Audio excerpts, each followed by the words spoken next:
those chats and then we'll explain it if needed. Okay. So let me turn off my video. Let's go to session.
So I think the screen is visible now. Yes, sir. Okay. So let's start. So today's session, as we told, is as we discussed, is with the distance metrics and some non-linear dimensionality reduction techniques. Okay, so we have seen what are the linear dimensionality reduction techniques, primarily the PCA, and today we'll see what are those non-linear ones and why we need non-linear ones. Okay, so let's start. So we'll just look at what is the motivation for this. Now the motivation is for the first one, distance metrics. So when we talk about any distance, the first thing that comes to our mind is the Euclidean distance. We have a scale and then we look at 2 points and then we figure out what is the distance between 2 points by taking a straight line between those 2 points and then mapping it out. So that's the general notion for distance, the shortest path. But there are certain cases where distance need not necessarily be the shortest line between 2 points. That may not work out in many cases. So we have an exclusive session coming up on distance metrics. So we'll explore them in detail. But just to take a one of the most complicated case to drive home the point of distance metric. Let's take a case here where let's suppose that your parents has got another sibling, so other than you. So you and your sibling are children of your parents. Okay, and I say that let's say distance between you and your sibling be 0. Okay, that means when it is 0, it means no, it has got these two siblings has got a common parent. Okay, and then you have your first cousin. So is your first cousin? First cousin is your no, father's siblings' children or mother's siblings' children. Okay, so that will be your first cousin, and the distance between you and your first cousin is what? Okay, that means you and your first cousin share a common grandparent. Okay. So similarly, your second cousin, okay, who is your second cousin? Your father's or mother's first cousin. Cousins, children are your second cousins. Okay, so in that case, your distance between you or your sibling to those second cousins will be at a distance of 2. That means you have a great grandparent, common great grandparent. Okay, so that way we can map. If we start mapping all people, we will end up in a tree structure. Okay, and we'll shortly see if you keep extending them, second cousin, third cousin, fourth cousin, and so on. We'll find that slowly, more and more people are joining this stream, and then suddenly you'll find that no, we are all one big family. Okay, so everyone in this who are alive now will be connected. Okay, so slowly everybody Telangana, everybody in Andhra. Okay, and then slowly it will spread out, and then the whole of India, okay, Pakistan, Afghanistan, maybe Nepal, China, Sri Lanka, okay, Far East, Burma, all those people will slowly be tagging onto a tree, and then we will discover that we have some 100 or 200 the distance between. So you'll be able to discover and say that no, that people in Sri Lanka on an average, okay, are at a distance of some X from us. That will be the discovery that will make. Okay, and we keep extending that link. Okay, we'll find that slowly the whole of people who are alive in this world are all connected with us. Why? Because uh,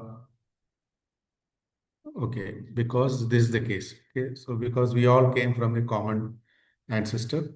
Okay, so look at this figure. It says that about 6 million years ago at the bottom. Okay, the as the nodes are expanding. So this is some group. Okay, so they named scientists have named certain groups here, and it had been there on this planet when we are at the top. Okay, so Homo sapiens people, the Homo group, okay, is at the top.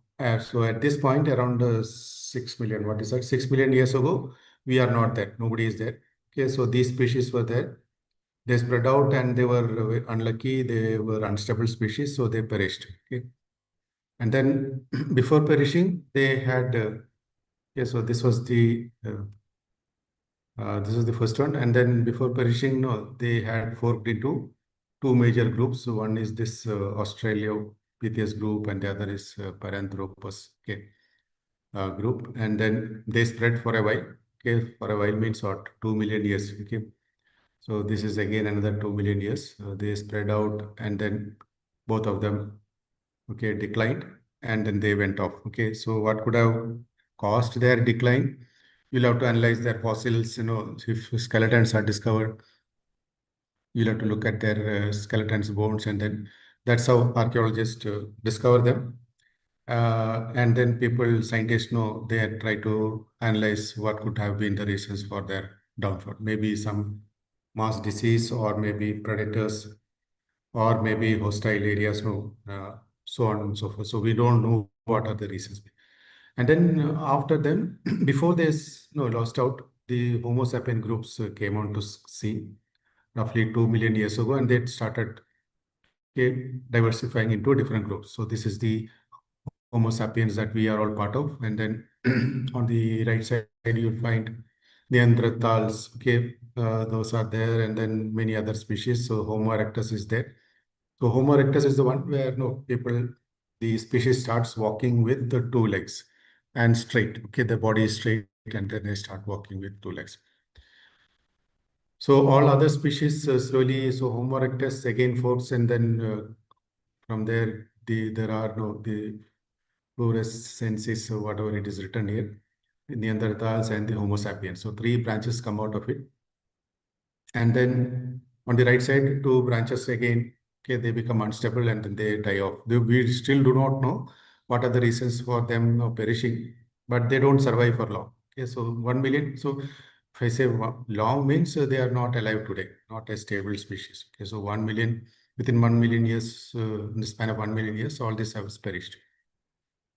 Then Neanderthals were there, and it is assumed that Neanderthals, okay, some uh, the Central Asia and in Europe part, the Neanderthals were there, and they succeeded, okay, in remaining alive, and they also had intermixing of genes between Homo sapiens. Okay, so which means no, they mated and bred together, and then they perished. Okay, after that, they perished, and then so we are there now. So Homo sapiens are the only intelligent, so-called, okay, two-legged people with no tails on this particular planet.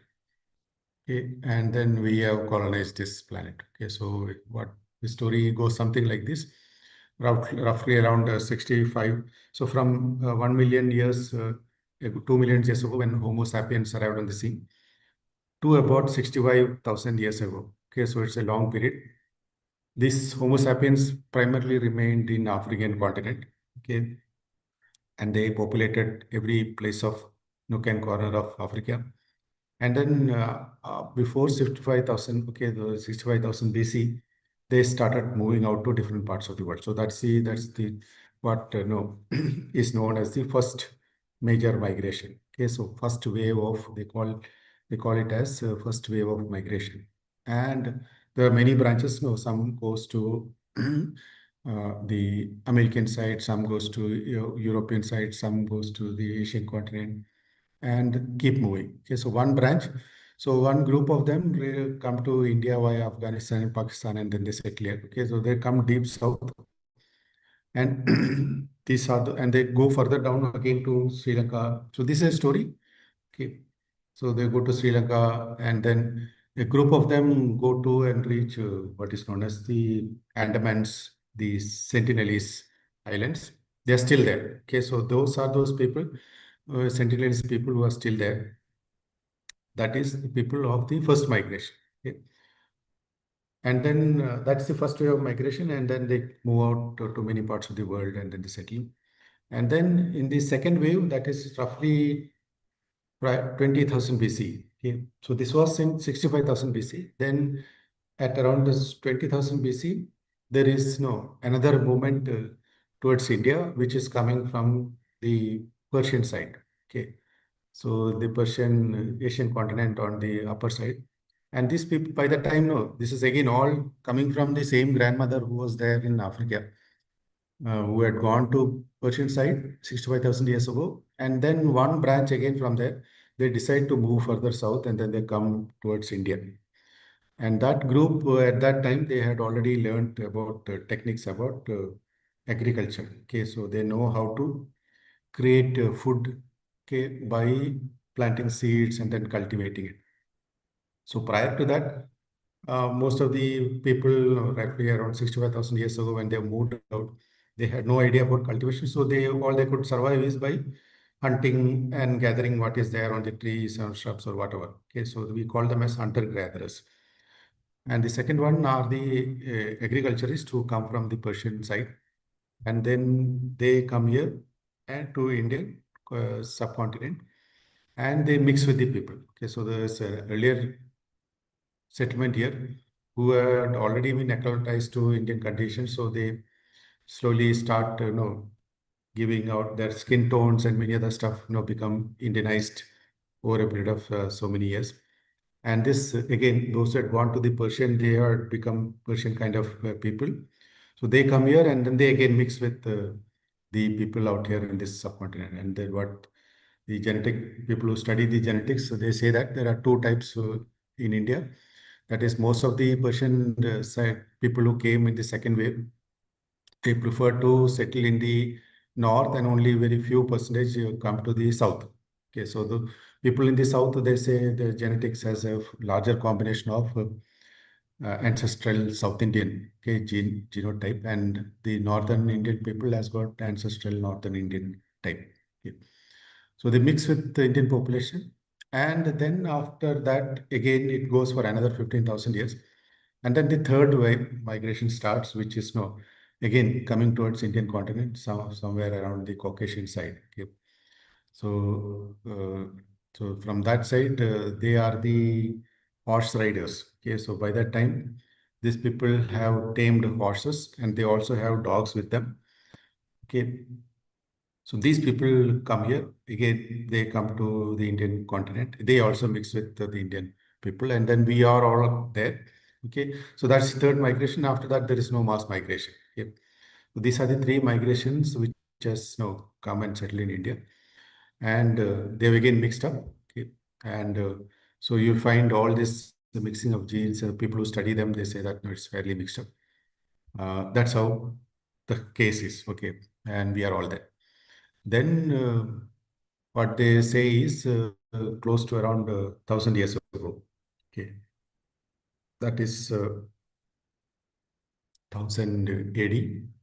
Uh, we form, okay, the people in the Indian continent form certain endogamous groups. That means no, they form certain groups on their own, and then they decide that they will marry within those groups only. Okay, so that's how all those caste systems and many other things, which we see today, have taken place. Okay, so those are all artificial. Otherwise, genetically, there is hardly any difference between all those people who are there. We find a major difference between those who are there in the sentinelly silent because they haven't, the people who came subsequent waves haven't reached there. So those people are still there. Okay, the first five waves out of Africa settlement can only be seen in sentinellies now. Okay, as far as the Indian subcontinent is concerned. Okay. So that's his story. So here the distance metric is important because no, if you want to study all these things, there should be some way in which no, you should be able to say what is the distance between one group of people, the DNAs of one group of people and the DNAs of another group of people. Okay.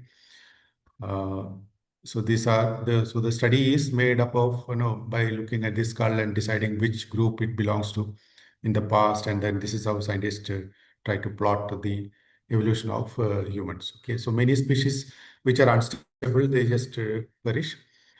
And if you ask this question, so are we stable species? The answer is no, complicated because no, if we are stable, then we don't need so many of hospitals and doctors and drugs and vaccines and other stories. Okay, so we should be able to survive without all these things.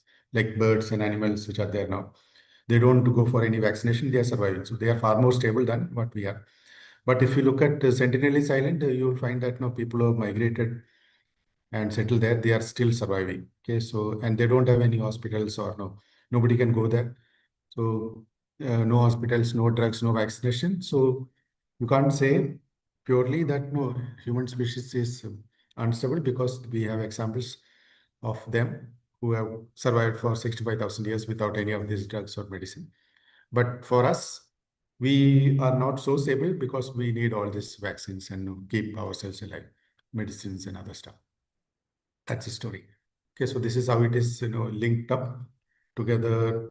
So our question now is, what is the distance metric to find out the distance between two people? Okay, if we know that genetic code and stuff, and the answer lies in different, okay, the combinations of distance matrices that we have now. One is the Euclidean that we have seen earlier, which is the shortest path between two vectors. So if x1, y1 and x2, y2 are the two vectors in a two-dimensional space, then the distance, Euclidean distance is given by the formula x1 minus x2 whole square plus y1 minus y2 whole square, the whole root. Okay. And cosine distance is the one where if you have 2 points, you find out the angle between cosine angle between them, and they say that that angle is the distance between two of those vectors. Okay? And cosine is mostly very famous now because it is used in the large language model. So if you are asking a query and if you're getting a response, it means no, the LLM is giving out certain things making use of the cosine distance. Okay? You are seeking an query for a word which is in a region, and then when the model hallucinates, it will pick up a word which is closest to it, and that is by making use of this particular feature of. So the Hamming distance is the one. Hamming distance is the one where no, the distance is the difference in number of bit toggles. Okay, so if one is a stream of bits and the other is a stream of bits, and if there are two bits which are in same position which are toggled, we say the distance is 2. Okay, and in our case of mapping the Homo sapiens or finding out the distance between, so we can use the same method. So Hamming distance is mostly used for finding out distance between two elements of any living species or for the same species and so on. So between you and your closest sibling, if you look at the Hamming distance, you will find lower number of bits being toggled. If you take your first cousin, you will find that no, it is increasing, and so on. Okay. So based on the number of bits of toggle, and these are no millions of bits together. So if you piece all of those uh, people in this world together, we find that no, we can find out the distance between any two elements, members of the living population now. That means we are all connected, and we can also specifically say how far we are from a common end. So if the distance turns out to be 100, it means if we have an 101st great grandfather or great grandmother as in common. Okay, so that's the story. Now, the fourth one is Manhattan distance or the city. This is the L1 distance, where the distance is taken. No, they say that in a city, there are always no straight lines. If you want to move from one point to another point, you have to navigate between the roads. So if this is a point and if there are buildings all there, okay, so we can say that the distance between red and blue is at 2 units far away. Okay, so we don't take the Euclidean distance here because the actual distance that a person has to navigate is 2 units of uh, navigation. Okay. Fifth one is Minkowski, and this is a generalized of Euclidean and more. Okay, so you have this feature P here, which is nothing but so it says it's a sigma of I equal to 0 to n. Okay, if there are n elements, n dimensions, xi minus yi to the power of p. Okay, so sigma means it is not being added for all the into all the dimensions, whole raised to p, and you add them up, uh, raised to 1 by p. Okay, so that's the formula. So this is generalized formula. So when p equal to 2, it becomes Euclidean. Okay, because it becomes xi minus yi whole square, and sigma them up for all those y's, sum them up, and then to the power of 1 by 2. So that's the square root of it. Then Chebyshev's, instead of L1 distance, no, the L1 distance is 2 in Manhattan. Chebyshev says no, it can be treated as 1. Okay, so in certain applications, these kind of measurements hold.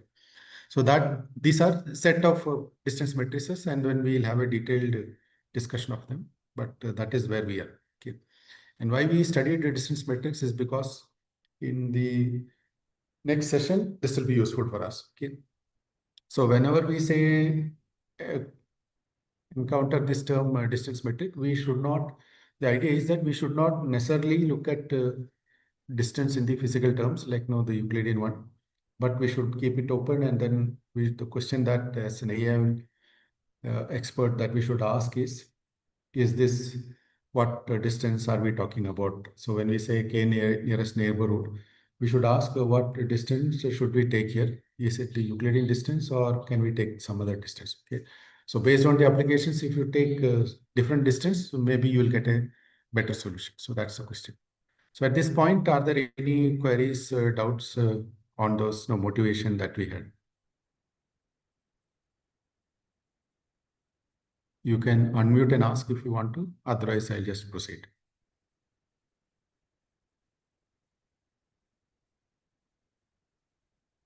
Fine. So let us proceed. Okay. So now let us move to nonlinear dimensionality reduction. That means no, we are shifting the focus from linear dimensionality reduction to nonlinear. And let's see what are the compulsions for discovering this type of dimensionality reduction techniques. Okay. So the goal for us in this session is to see that when we talk about reduction, we are reducing the number of dimensions in a higher dimension between two vectors, any two vectors in a higher dimension plane, okay, to a space which has got lower dimensions. So from a space of d dimensions, we are bringing to r dimensions where d is much greater than r or r is much less than d. Okay. And what is the guiding principle behind this is that any 2 points, or there are 3 points in the higher dimension plane, when we bring them down to a lower dimension, we should have some kind of an distance metric, and we should preserve the structure. Okay, how do we preserve the structure? That means if distance between there is a particular structure, you can think of all these vectors having a particular structure, a network kind of thing in a higher dimension plane. And when we bring them down to the lower dimension plane, we should proportionately preserve the structure. The structure should not be broken. Okay, the structure should be same, but in a lesser dimension. If you are able to bring them down, then we would have done a great job. So that is the goal. Okay. So how do we do this now? So what we do is, this is the technical part of it.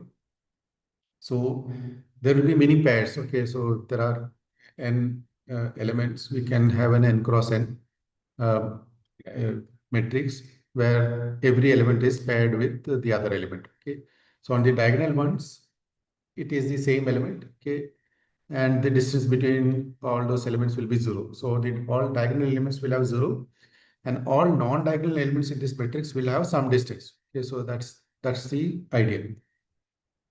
Now what we do here is we with this n cross n matrix of okay, we do some kind of a double centering, and the double centering is generally we take okay, for every element we can find out its mean value for the row vector and also for the column. Okay. So for every row we can find out its mean vector, mean value, and for every column also we can find the mean value. Okay. So what we do, and for the entire matrix we will have a general mean. Okay, so there are three means now. Mean means average. So for every row we have a row average, every column we have a column average, and for the whole matrix we have a matrix average.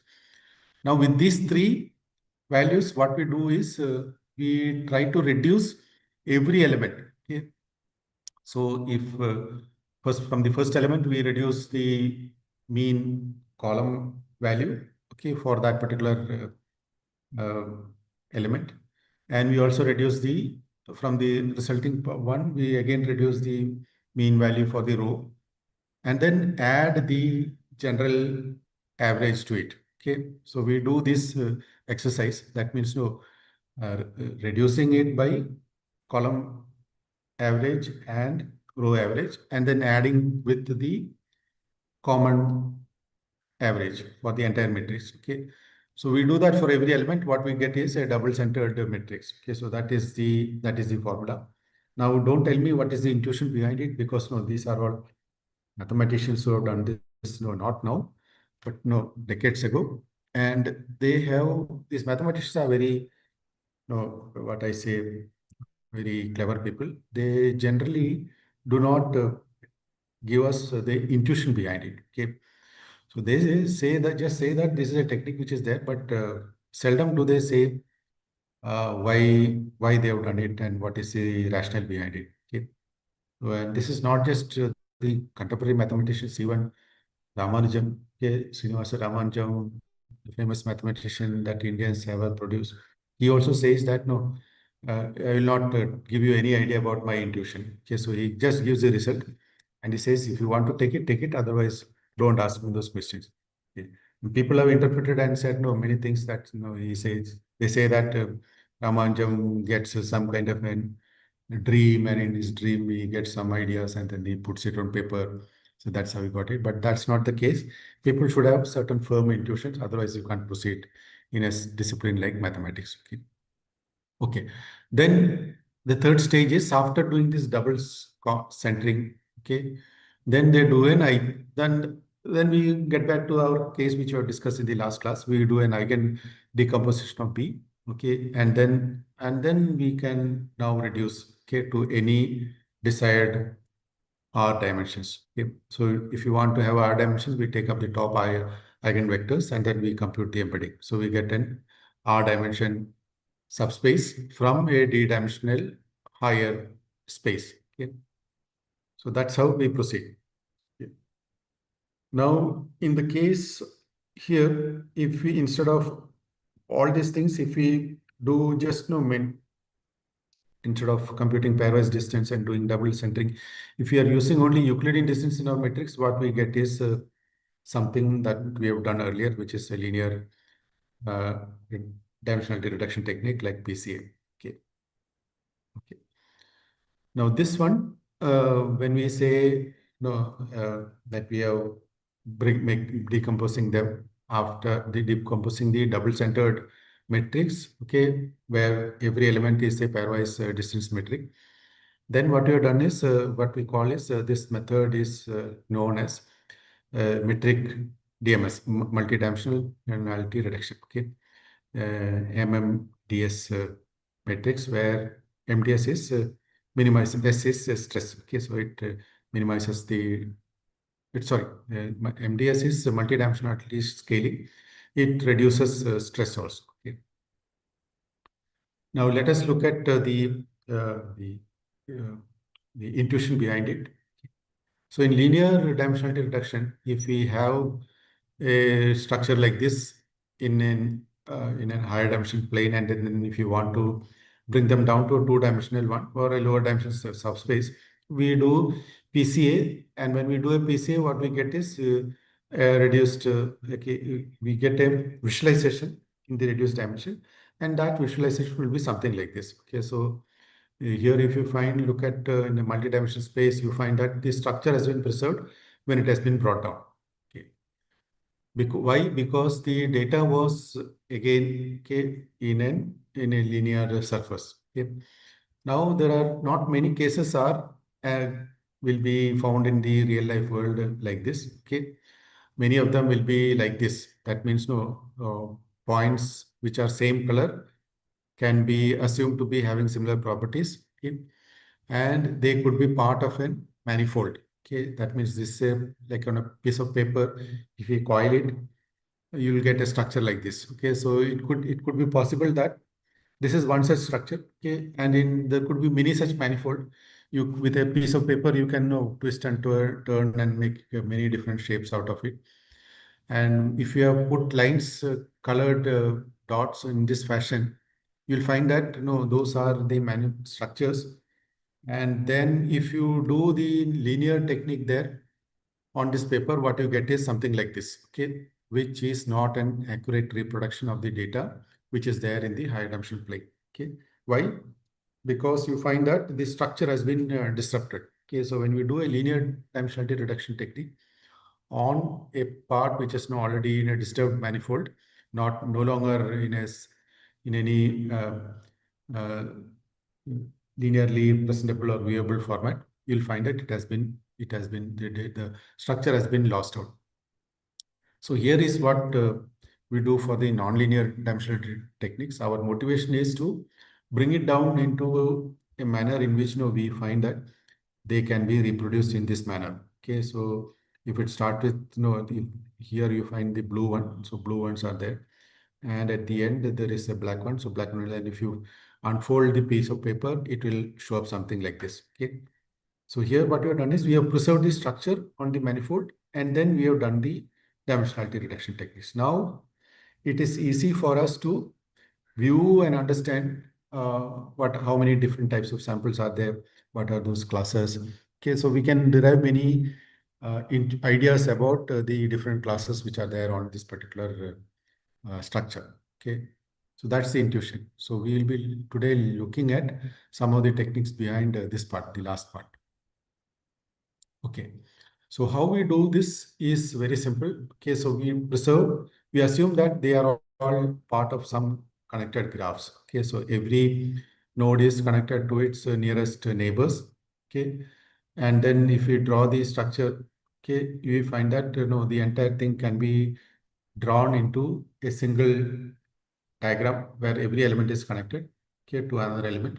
And you can say that you can also have on the edges some weights, and weights can denote, okay, the distance between those two elements. Okay, so if you have a edge connecting two nodes, and if there is an weight on the edge, we can presume that the weight is some measure of distance between those two elements. Okay. So our idea is to find out the structure. So we have two goals here: to find out the structure, find out all the nearest elements, and then draw the structure, and then bring those structure down to the reduced plane. Okay. So when we unroll the paper, our aim should be that we should preserve the distance, and then when we preserve the distance of nearby points, we can ignore the distance between faraway points. Okay, so that's our uh, main idea. Okay, so preserve the distance along the manifold, and this distance is called geodesic distance, because no, it is not the Euclidean distance; it's called the geodesic distance, which is along a manifold here. Okay, and in real world we have something like Swiss roll pastry that you find in most bakeries, something like this. Okay, uh, these are some of the examples here. Okay, but not necessarily that. This is just to give you an idea about the structure of the data. Okay, not any application part of it. Okay. But if you strictly ask, you can look at it and then find that no, there will be some layer of sweet or no cheese in between, and some layer of bread, and then you'll find that the cheese, okay, class of cheese is there along the manifold, okay, not uh, cutting across it. So in short, so the idea is, in short, our aim is that when we preserve the structure, we will reduce the discrepancy when we are bringing it down the lower dimension R subspace. Okay,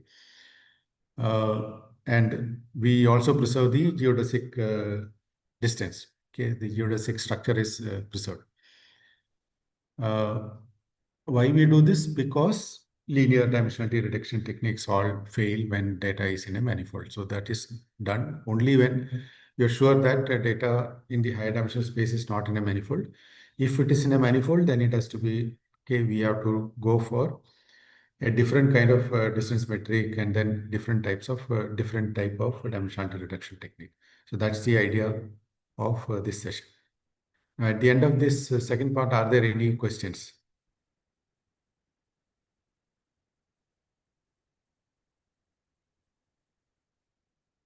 Let me check whether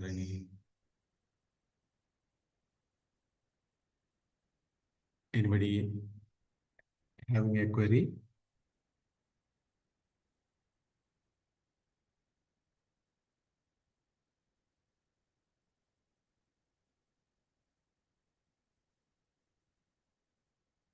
No queries. Is nonlinear better than linear? Okay, so nonlinear DR. So we have said this.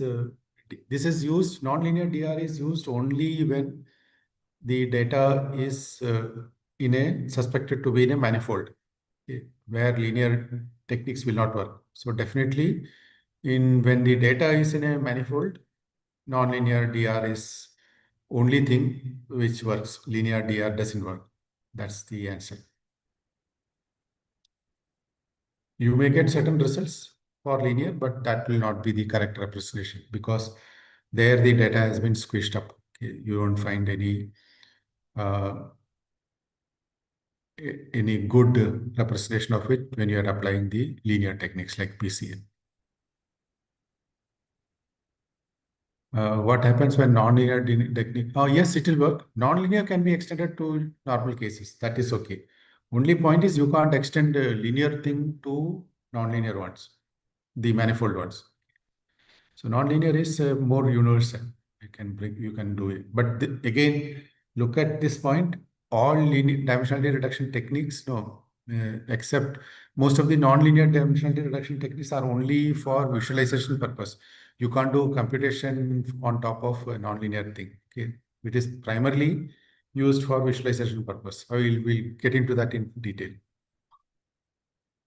In the case with, if you are applying nonlinear with two and data which is not in a manifold, then you can apply, then it no longer is purely visualization. You can again do computation on top of it.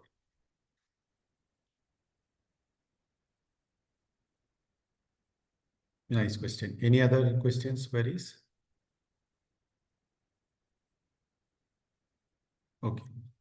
So you can keep putting your questions on the chat, and then at the end of a session, we will take them up for discussion.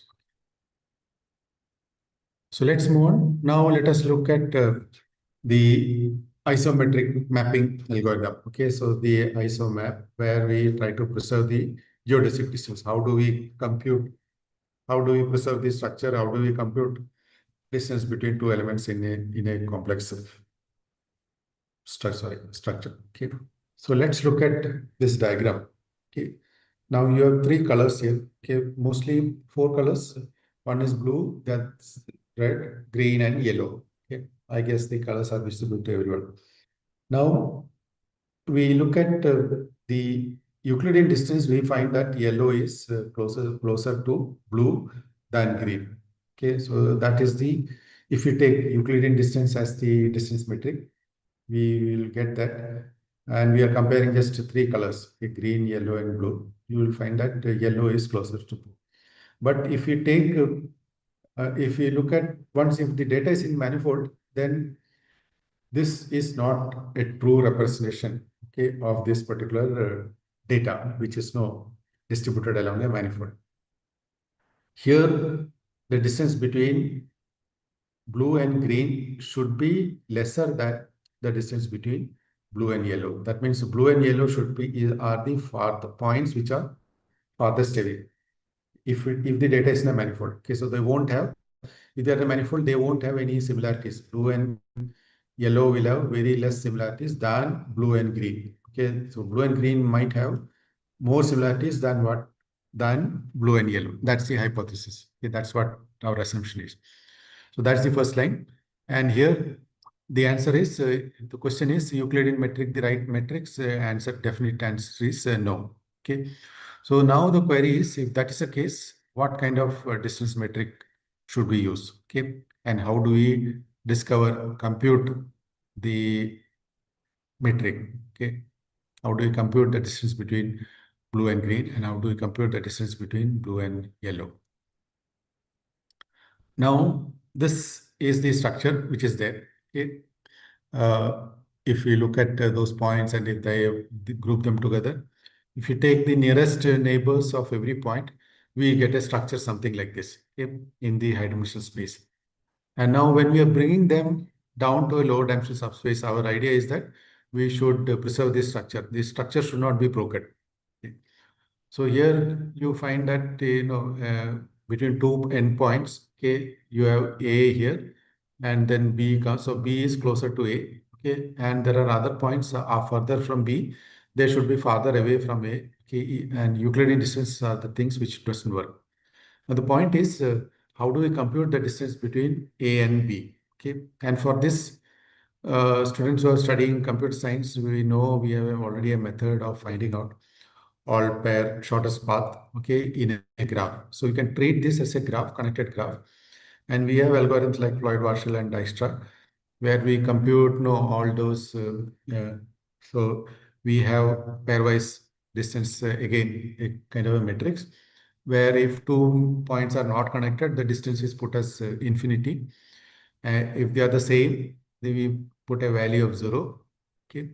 And for all other points, we have some metric, okay, and some value, some distance. And then at the end of, while iterating, we discover slowly the ones which are closest to it. And then we have a, a shortest path from every point to every other point. Okay. So between two pairs, we can discover the shortest path. So, so if A and B are there, then this line is the shortest path. Any other line, any other, so there might be multiple paths from A to B, but this is the shortest path. Any other path will be longer than this path which is shown in red color. That's the crux of it. Okay. So what it means is between all these points, if we can name them as edges, we'll discover the shortest path between any two points, and then we create a map of this sort. Okay. And then after this, we will get to know how data is, we'll get to know their embeddings, we'll get to know their structure also. Okay. And now if you have a routing, okay, some packet, so why network computer networks run is, if it has got a packet to be sent from point A to point B, and if this is the a style in which the routers have been distributed across the planet, then there is only, this is the shortest way in which the path packet can be sent. If there is any congestion, okay, in between, then the distance, okay, at that time in computer networks, it's when congestion, the amount of congestion also is factored in while computing the metrics. Okay, so if there's huge congestion along one route, its distance is made higher, and then packets are then routed. Oh, then again, shortest paths are discovered. Okay, and then suppose this route is, say, very highly congested route, then its value will be increased, and you'll find that it might be at some point its value will be less than this particular path, and then all packets will start routing along the shortest path, which is a different path now. Okay, so it need not necessarily be one metric. You can have a combination of these factors to compute the distance between them. Not just the shortest path. You can also have something like congestion and certain other factors coming into it, and then route traffic accordingly. Okay. In Google, you'll find this coming if you are navigating. If there is a choke between 2 points, it will give you an alternative route. Okay. It will show that particular point, 2 points in dark red color, and he'll give you an option that you can go this way, this way, this way, and then reach there in say 1 hour 10 minutes. Okay, whereas the really shortest one might be taking say 1 hour and 50 minutes or so. Okay, so these things are something that we have seen in real life, applications that we keep seeing in real life. Okay, so once we discover the structure, we can then bring them to the load or dimensional subspace. Okay. Now the important part here is what how do we compute the nearest neighbor? Okay. So we take suppose we take a very large, okay, value as a radius. We find that we will trap. Okay, so if these are the 2 points in figure A, if our radius is pretty large, then we may start capturing points from the other part of manifold, which is not correct. Okay, so they are not supposed to be a neighbor. So if you are very small, if the radius is very small, we will miss out certain neighbors. Okay, so we have to find out. So if you look at the figure B, we have to find out the elements which are closer and at the end of it. Okay, so radius should be fluctuating from the smallest one to the largest one till such time we and stop once all the elements have been or most of the elements have been mapped together. Okay, so look at this point in the bottom part. You will find that no, the radius is slightly increase. It starts from a small area and then slowly increases. At some point, it starts capturing all the neighbors. All the elements will have some neighbors. Okay, then we stop there. If you don't stop and if you keep increasing the radius, then we'll start capturing elements from the other part of the manifold which are not actually its neighbors. Okay, so that will create an error for you because no, these 2 points will hardly have any similarities. So that will make all the subsequent analysis wrong. Okay.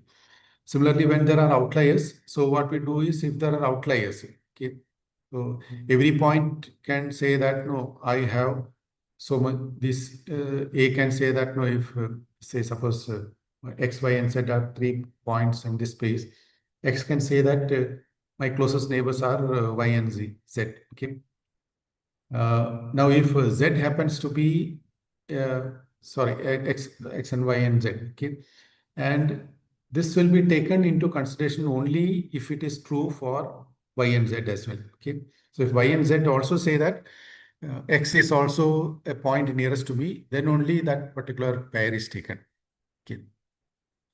Say suppose another outlier is there, outlier which is far away, then the outlier will say that its nearest neighbor is something, okay, which is closest to it. Okay, so but that point, okay, we'll say that I have many other neighbors, and then this particular point, the outlier is not its nearest neighbor. Okay, so we'll have to look at this point and take this into consideration. Okay, the edge concept has to be taken into consideration only if it is mutually. That means if 2 points A and B are there, if A says B is my nearest neighbor and B also says A is my neighbor, then only it should be taken. If A says B is my nearest neighbor and B says A is not my nearest neighbor, then that means A is an outlier. Okay, far away, because outlier will have may have points closest to it, but no, the closest point, the other points may not may have other neighbors, and then outlier will not be part of it. Okay, so that's how we discover the outliers also. Okay. So this is called a mutual KNN, K nearest neighbors, okay, for a robust distance estimate. Okay, so we should factor this part. And once we do that, once we have a graph, okay, and all the network of edges, we can compute the values there, and then we have the structure. And once you have the structure, we can bring it down to a lower order subspace. Okay. Now, at this phase, are there any questions so far? So what we have done is, we have just seen multidimensional scaling, geometric multidimensional scaling for uh, the data which is there on the manifold. Are there any queries as of now?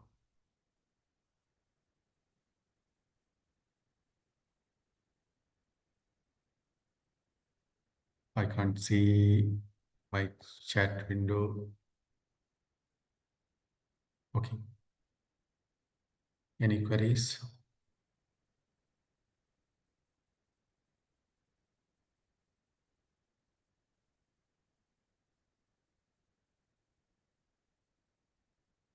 Okay, fine. So let's move on. Okay. Now let us look at some of the examples of isometric mapping. Okay, which is primarily now this technique. Okay, the isometric mapping is primarily used for visualization, not for computational purposes. Okay. So here is one such application. These are different phases of a statue. Okay, and the photograph is taken from different angles. Okay. Now, when you plot them, okay, if you give it to a classifier, classifier may say that these faces are different because no, it is taken at different angles and common features will be very less. But if you put them on a structure, like if you assume that this could be a structure on a manifold, and if you place them, you'll find that it evolves all the pictures together. Okay, now every picture, if it's a 20 pixel cost 20 pixel, okay, the number of dimensions are 400. Okay. And look at this picture when it is thrown in, brought them into a lower subspace, it is showing something like this. Okay, that means you find certain patterns here. The row at the top, okay, are where faces are. Photograph is taken from the bottom part of the face, okay, and you'll find that there is an angle also. That is, camera is moving from left to right. Okay? And if you analyze it column wise, you find that no, a camera is moving in a vertical fashion, okay, at the same angle from the center of that particular picture. Okay. So this is the structure. And then what we do is once this is done, then we can identify all these images to be part of a single network. Okay. Because it is the same face. And this class will show up if we can do this preserve, come out with the multidimensional scaling, and then create a network of all these vectors and then find out the distance between them. And if we plot them, it will come up something like this. Now it is very clear. Okay, you can say that the figures which are there diagonally opposite, okay, are all part of the same class, same group. Okay, so this is the same group photograph, just that the camera has been taken from two different angles. Okay, so it will find out the connection between these two photographs. Otherwise, if any classifier, if you are giving it a classifier, classifier will make a mistake because no, there is no way that you look at it from the point of view of a 3-year-old child. If you are giving only these 2 points, okay, the left cornermost 2 points to a child, child may not agree that these two are from the of the same person. Okay. Whereas if you put it to a computer and if you allow this kind of a MDS technique to be taken, okay, where all the nearest neighbors are captured and then the structure is laid out, you find that there is a beautiful structure connecting all these things, and it you can see the connections of these particular images. Now, some of the applications for this is also if you have like no for the deaf people who are deaf, they have their own sign language. That means no, they can see things. So when you see deaf people talking together, you will find that they don't have too much of lip movement. They will have their hands will move and make certain postures, and from the hand postures, the other person will be able to read out what the message is. Okay, and if you put all those things together, maybe okay, you'll find out a pattern coming, and then if you are keeping time, the temporal part of it, okay, time also factoring time also there in one of those axes here, you will be able to see what the pattern is. So it will become a sequential data, connected data, and then you'll be able to read the pattern. Okay. So that's about, and then the last is handwritten letters. So a person can write a letter to in many different formats. Okay. So many, if you are asking many people to write word to, you will find that all of them will be writing to in a very differently. Okay. But if you put all those twos together, you'll find that no, the structure something of this sort will emerge. where you can connect them and then say that all these are part of same representation, which is the numeral letter 2. So these are some of the applications of it, okay, where you can use it for different purposes, for static images as well as for sequential images, dynamically changing images. Okay. So what we've done is the isomap, okay, reveals the latent, okay, the hidden structure manifolds in the data, okay, and we have a distance metric first to find out what distance metric to use, and then based on that we have to compute an embedding, okay, and this is primarily a visualization techniques before us, okay, so we can't do serious computation on top of it. It is basically to help us in identifying it, okay, whether these two images are of the same one or not. So this technique cannot be used for dimensionality reduction. Okay, we can't use this dimensionality reduction and then put it in matrix and then allow computer to be used as a classification example. Okay, that will overall. We can just see that, and from visualizing we can come to know many things. Okay. So are there any queries? I think we have completed our presentation. Any queries here?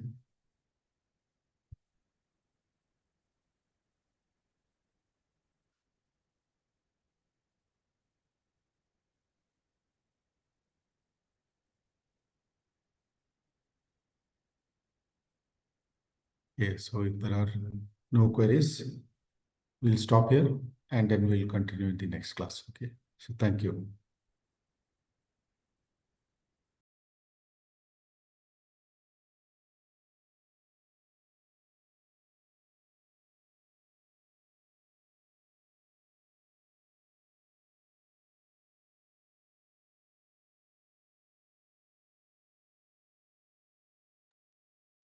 Thank you so much.